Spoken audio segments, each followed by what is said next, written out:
আসসালামু আলাইকুম, welcome to নীলার রান্নাবান্না ঘর।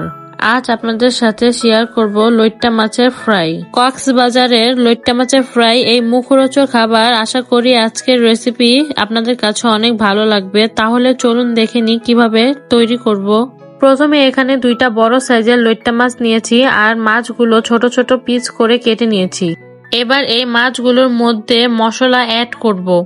প্রথমে এখানে দিয়ে দিব 1 চা চামচ আদা রসুন বাটা, 1 চা চামচ শুকনো মরিচের গুঁড়ো, 1/2 চা চামচ কালো গোলমরিচের গুঁড়ো, স্বাদ মতো লবণ দিয়ে খুব ভালোভাবে মাছের সঙ্গে মশলাগুলো মিশিয়ে নিতে হবে।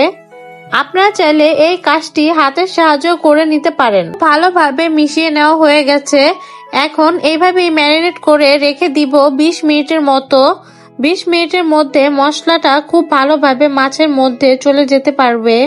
এখন এটাকে ঢেকে এক সাইডে রেখে দিচ্ছি আর মাছগুলো ফ্রাই করার জন্য একটি ব্যাটার তৈরি করে নিব।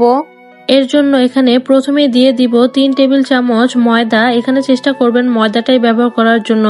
সাথে দিব 2 টেবিল চামচ চালের গুঁড়ো, স্বাদ মতো লবণ দিয়ে দিব আর অল্প অল্প করে এখানে শুকনো মরিচের গুঁড়ো, কালো গোলমরিচের গুঁড়ো আর সামান্য হলুদ দিয়ে দিব। এক্সট্রা টেস্ট পাওয়ার জন্য এখানে ম্যাগি মশলার একটি প্যাকেট দিয়ে দিব। এবার সব কিছু খুব ভালোভাবে মিশিয়ে নিব। সব শুকনো উপকরণ খুব ভালোভাবে মিশিয়ে নেওয়া হয়ে গেলে এখানে নরমাল তাপমাত্রা পানি দিয়ে খুব ভালোভাবে একটি ব্যাটার তৈরি করে নিতে হবে। আর ব্যাটারটা যেন খুবই পাতলা না হয়ে যায়। আমি দেখিয়ে দিচ্ছি কেমন হবে। এই ব্যাটারটা বেশি পাতলা বা বেশি ঘন হবে না। আমি সামান্য আরেকটু পানি দিয়ে আবারও ব্যাটারটা খুব ভালোভাবে মিশিয়ে নিচ্ছি। এই ব্যাটারের ঘনত্ব আমি দেখিয়ে দিচ্ছি, দেখতে পাচ্ছেন বেশি পাতলা আবার বেশি ঘন না। এবার এটাকে আমি 5 মিনিটের মতো রেস্টে রেখে দিব। 5 মিনিট পর মাছগুলো ফ্রাই করে নিব।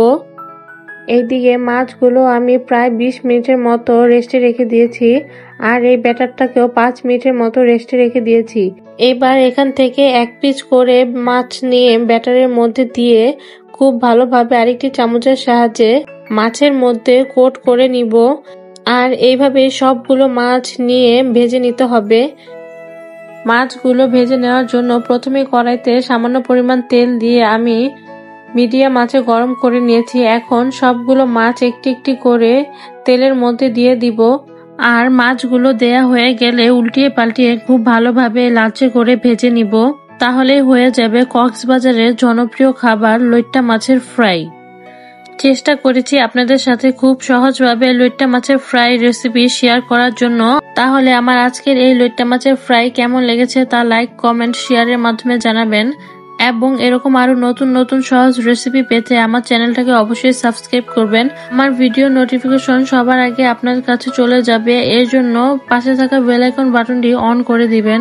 ফেসবুক থেকে দেখে থাকলে অবশ্যই আমাকে একটি ফলো দিয়ে পাশে থাকবেন। আবারও কোনো নতুন সহজ রেসিপি নিয়ে চলে আসবো। সেই পর্যন্ত ভালো থাকবেন। আল্লাহ হাফেজ।